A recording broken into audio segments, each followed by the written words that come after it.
हमारे नगीन digital learning channel में आपका स्वागत है। आज मैं आपके लिए रुचिरा भाग 1 के कक्षा 6 के पाठ 5 लेकर आई हूँ। देखिए, आप उनका हिंदी अनुवाद करेंगे और उसके लेसन की व्याख्या करेंगे और अभ्यास करेंगे इसका। देखिए, पाठ का नाम है वृक्षाः। वृक्षा से ही पता चल रहा है, मतलब वृक्षाः मतलब पेड़। वृक्षाः है तो बहुत सारे पेड़। देखिए, वने वने, देखिए वने वने निवसन्तो वृक्षाः, वनं वनं रचयन्ति वृक्षाः। वने वने प्रत्येक वन में, निवसन्तो रहते हैं, वृक्षाः पेड़, वनम वनम प्रत्येक वन में, रचयन्ति वृक्षः प्रत्येक वन को वृक्ष ही रचते हैं। अब इस श्लोक का अन्वय देखिए। वने वने निवसन्तो वृक्षाः। अन्वय होता है कि जो ये श्लोक है वो एक राइम्स बना के दिया होता है, आपने उसको सीधा करके लिखना है, जो लाइन हमारी सीधी हिंदी हो जाए। अब इसमें देखो क्या है, वृक्षाः वने वने निवसन्ते। वृक्षाः वने वने निवसन्ते हैं, मतलब कि वृक्ष वने वने प्रत्येक वन में, निवसन्ते है, निवसन्ते मतलब निवास करते हैं। जो वृक्ष हैं वने वने प्रत्येक वन में, निवसन्ते निवास करते हैं। वनम वनम रचयन्ति वृक्षाः, मतलब वृक्षाः वनम वनम रचयन्ति। वृक्षाः पेड़, वे पेड़, मतलब पेड़ों को संबोधित किया गया है तो क्या करेंगे, वे पेड़ प्रत्येक, वनम वनम मतलब प्रत्येक वन को, वनम वनम प्रत्येक वन को,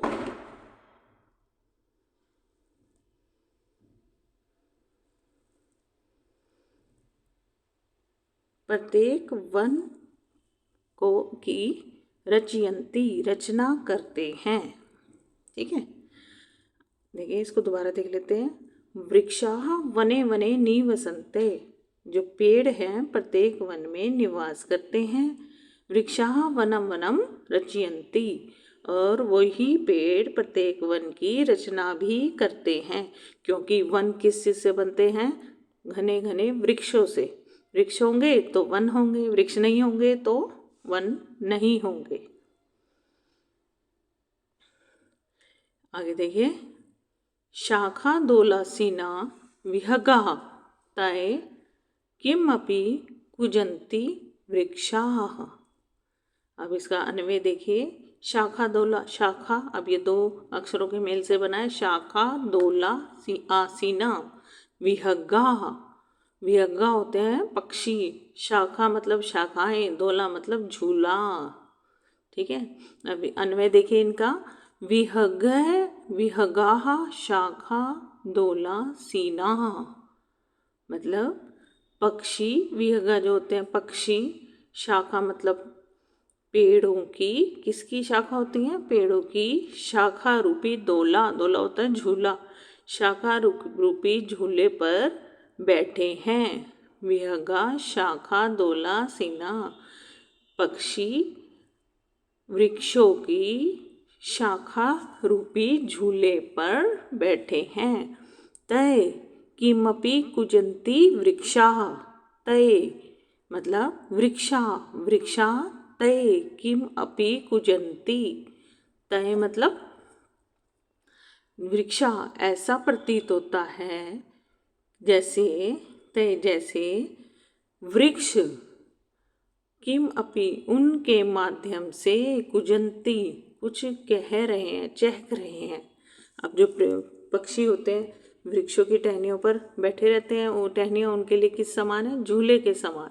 वृक्षों की शाखा रूपी झूले पर बैठे रहते हैं और चहचहाते हैं, जैसे कि वे कुछ कह रहे हों। आगे देखिए।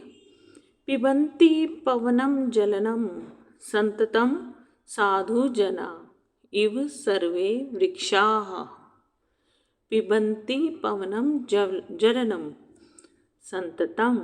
अन्वय देखिए, वृक्षाः संततम पवनं जलनं च पिबन्ति। वृक्षाः वृक्ष, संततम पवनं जलनं हमेशा, पवन मतलब हवा, च और जलम जल, पिबन्ति पीते हैं। वृक्ष हमेशा हवा और जल पीते हैं। वृक्ष क्या लेते हैं? हवा और जल। साधु जना इव सर्वे वृक्षाः।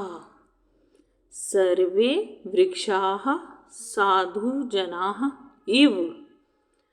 सभी वृक्ष, सर्वे वृक्षा मतलब सभी वृक्ष, साधु जना सज्जनों मतलब कि साधुओं की भांति होते हैं। जैसे साधु लोगों को पेड़, अर्थात पेड़ भी साधुओं की तरह होते हैं और जल पीकर ही अपना जीवन यापन करते हैं। देखते हैं आप, बड़े बड़े जो साधुजन हैं वो क्या सिर्फ हवा पानी पर ही रहते हैं। इसी तरह वृक्ष भी केवल हवा और पानी पर ही जीवन यापन करते हैं। आगे देखिए,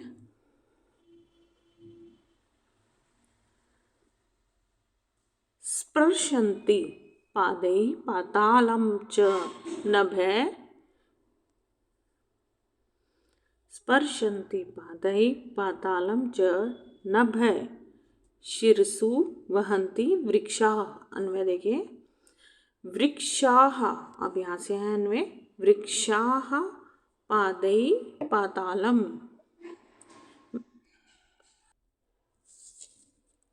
वृक्षाः पादैः पातालं स्पर्शन्ति शिरसु च नभः वहन्ति। वृक्षाः, वृक्षा मतलब वृक्ष, पादैः पैरों मतलब कि अपनी जड़ों। वृक्ष के पैर कौन से हो गए? उसकी जड़ें। जो वृक्ष होते हैं, वृक्षा पादौ वृक्ष की जड़ें, पैरों, पातालम स्पर्शयन्ति जो वृक्ष के पैरों से, जो वृक्ष के जो पैर हैं जो अपनी जड़ों से पातालम स्पर्शयन्ति मतलब कि पाताल को छूते हैं। शिरसु च नभ वहन्ति और अपने सिर से नभ पर आकाश को ढोते हैं। वृक्ष क्या होते हैं? अपने उनकी जड़ें जमीन धरती में गहरी गहरी दबी हुई होती हैं, तो क्या कहते हैं? वृक्ष अपने पैरों से तो पाताल को छूते हैं और अपने सिर पर नभ को धारण करते हैं, अपने सिर पर आकाश को ढोते हैं। अर्थात पेड़ों की जड़ें पृथ्वी में बहुत गहरी होती हैं और ऊंचे ऊंचे पेड़ मानो आसमान को अपने सिर पर धारण किए हुए हैं। आगे देखिए,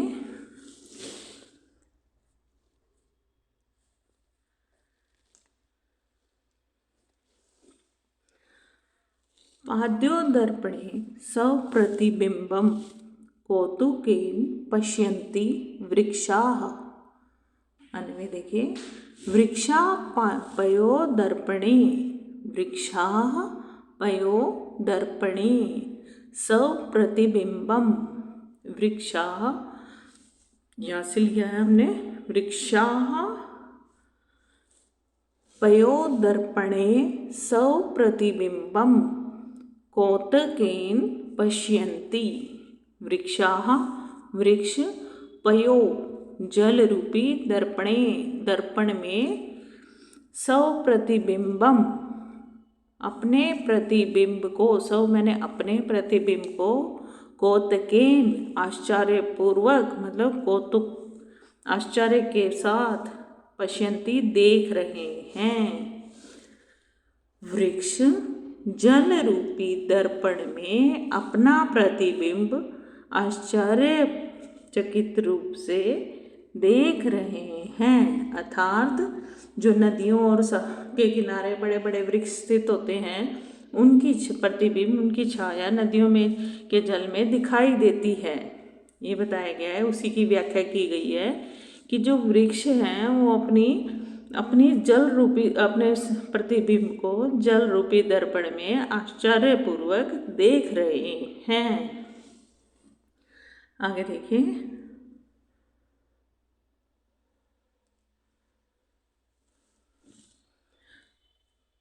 प्रयास्य छाया संस्त्रमण कुर्वन्ति सत्कारं वृक्षाः। अब अन्वय देखिए, वृक्षाः स्वच्छ छाया, वृक्षाः स्वच्छ छाया संस्तरणं, स्वच्छ छाया संस्तरणं प्रसार्य सत्कारं कुर्वन्ति। वृक्षाया, वृक्ष सब छाया, अपनी छाया रूपी, संस्तरणम होता है बिस्तर को, प्रसार्य बिछाकर, सत्कारम कुर्वन्ति सबका आदर सत्कार करता है। वृक्ष अपनी छाया रूपी बिस्तर को बिछाकर सबका सत्कार करता है, अर्थात पेड़ अपनी छाया रूपी बिस्तर में सबको विश्राम करने के लिए आमंत्रित करता है। कोई भी पथिक, कोई भी पशु पक्षी, कुछ भी पेड़ की छाया में आराम करते हैं। पेड़ कभी उनको अपनी छाया में विश्राम करने से नहीं रोकता। आगे देखिए,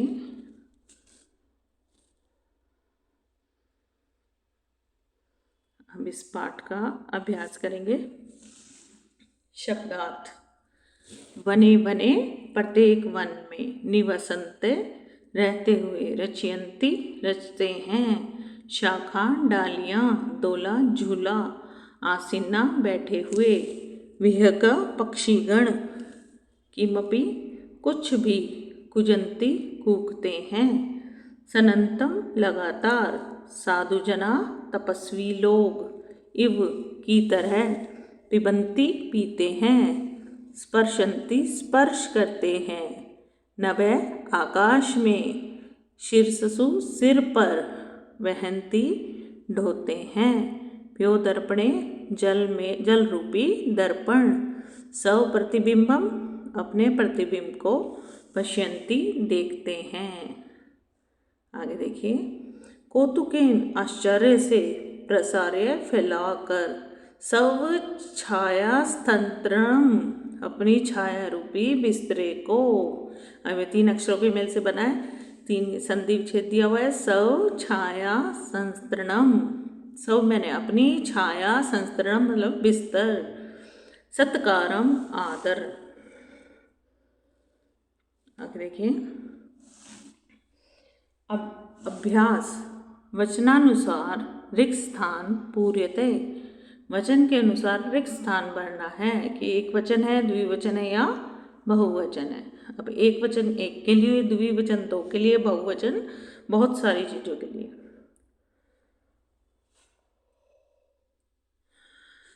जैसे वनम वने वनानि, एक वन, वने तो वन, वनानि बहुत सारे वन।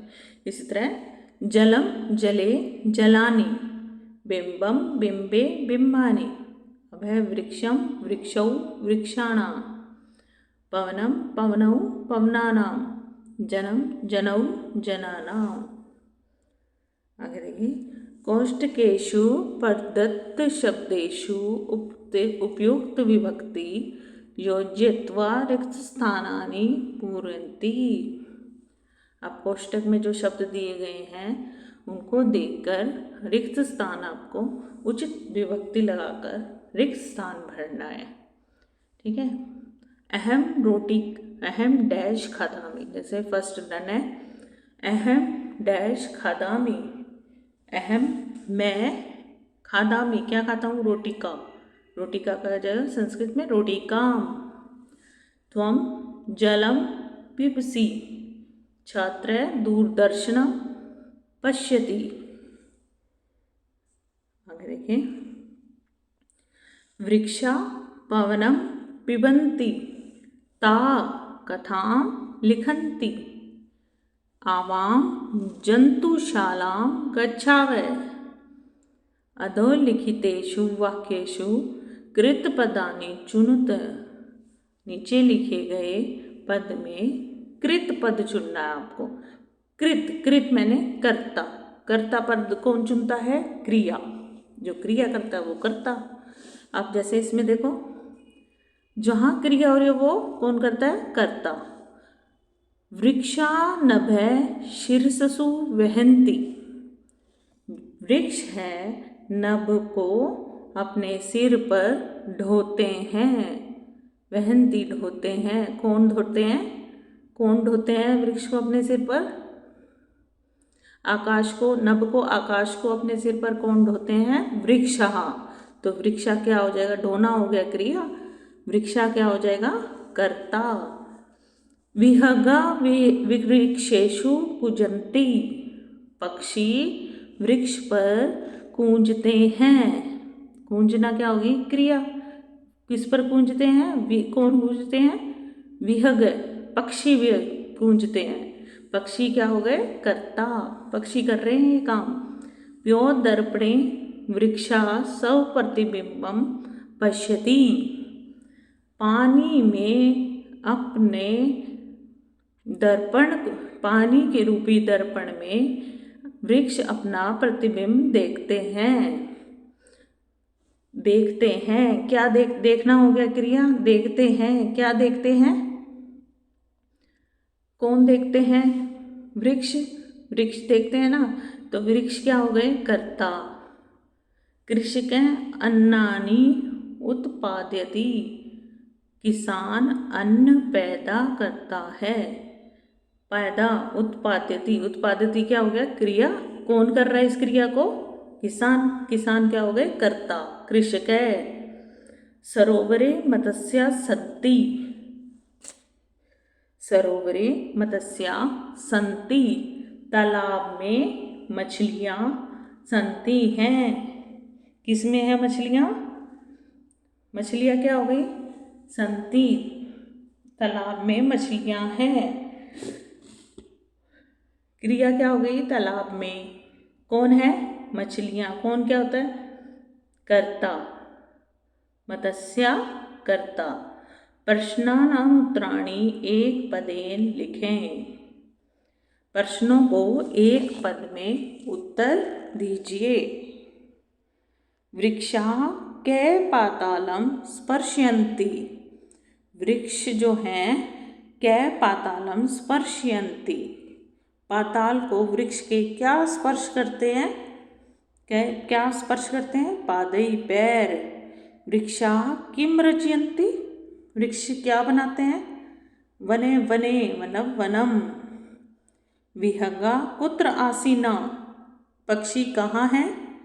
शाखा दोलायाम, वृक्षों की शाखा रूपी झूले पर। कौतुकेन वृक्षाः किं पश्यन्ति, आश्चर्यचकित होकर वृक्ष क्या देख रहे हैं? प्रतिबिंबम, अपने प्रतिबिंब को देख रहे हैं। समुचित पदै रिक्त स्थानानि पूरयत, उचित पद को चुनकर रिक्त स्थान भरिए। अब देखिए, एक वचन, द्विवचन, बहुवचन है। जैसे पहला क्या हुआ है? गजा गजौ गजाः, इसी तरह अश्व अश्वौ अश्वाः। आगे है सूर्यम सूर्यो सूर्यान्, चंद्रम चंद्रौ चंद्रान्, विडालेन विडालाभ्याम विडालैः, मुंडुकेन मुंडकाभ्याम मुंडकैः। मुंडकेन मुंडकाभ्याम मुंडकैः, यह है तृतीया विभक्ति। अब चतुर्थी विभक्ति में क्या आएगा? सर्पाय सर्पाभ्याम सर्पेभ्यः।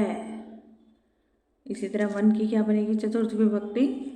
वनराय वानराय, वानर की वानराय वानराभ्याम वानरेभ्यः। पंचमी विभक्ति है मोदकात्, मोदकात् मोदकाभ्याम मोदकेभ्यः। इसी तरह वृक्ष की क्या बनेगी पंचमी विभक्ति? वृक्षा वृक्षाभ्याम वृक्षेभ्यः। षष्ठी विभक्ति होती है जनस्य, जनस्य जन्यो जनानाम। शुक की क्या बनेगी? शुकस्य शुक्यो शुकानाम। सप्तमी विभक्ति होती है शिक्षके शिक्षक्यो शिक्षकेषु। जैसे मयूर की क्या बनेगी, मयूरे, मयूरो, मयूरेषु। संबोधन, हे बालक, हे बालकौ, हे बालकाः। ऐसे ही नर्तकी, नर्तक, नर्तकौ, नर्तका। निम्न प्राकृतिक पदम चुनत, भिन्न प्राकृतिक पदम चुनत। अलग से जो वर्ड है उसको आपने चुनना है। गंगा, लता, यमुना, नर्मदा। अब देखो गंगा भी नदी का नाम है।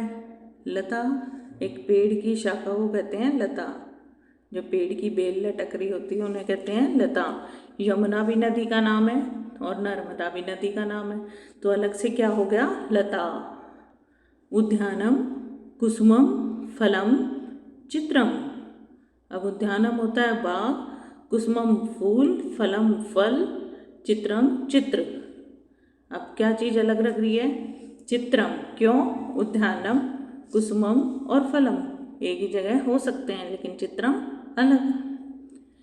लेखनी, तुलिका, चटका, पाठशाला। लेखनी मतलब कलम, तुलिका तराजू, चटका चिड़िया, पाठशाला पाठशाला, लेखनी। अब ये सारी चीज़ें क्या हैं, लेखनी, तुलिका और पाठशाला, ये सब एक ही कैटेगरी के हैं, लेकिन चटका अलग पक्षी हो गई। आम्रम, कदलीफलम, मोदकम, नारंगम। अब आम्रम, कदलीफलम और नारंगम ये फल हो गए और मोदकम एक मिठाई। आगे अब ये पाठ हमारा यहीं समाप्त होता है। अगली कक्षा के लिए आप हमारे चैनल को सब्सक्राइब कीजिए और वीडियो को शेयर, लाइक और ज़रूर कीजिए। अगर आप शेयर करेंगे, सब्सक्राइब करेंगे तभी आगे आने वाली वीडियो आपको प्राप्त हो सकेंगी। इसके लिए आपको सब्सक्राइब करना बहुत ज़रूरी है, जिससे आगे वीडियो की नोटिफिकेशन आपको मिलती रहे। हमारे चैनल को लाइक, सब्सक्राइब और शेयर ज़रूर कीजिए। इसके लिए आपका धन्यवाद। अगली कक्षा के लिए, अगली कक्षा में मैं आपको और 6th क्लास के अगले लेसन के बारे में बताऊंगी। तब तक के लिए आप इनका अभ्यास कीजिए और कोई भी क्वेरी हो आपको इस चैनल को सब्सक्राइब कीजिए और अपने कमेंट में अपना प्रश्न, जो भी आपका प्रश्न हो, डाल सकते हैं, जिसका जवाब हम देंगे। आप हमारे चैनल को सब्सक्राइब जरूर कीजिए और बेल आइकन को प्रेस कीजिए। धन्यवाद।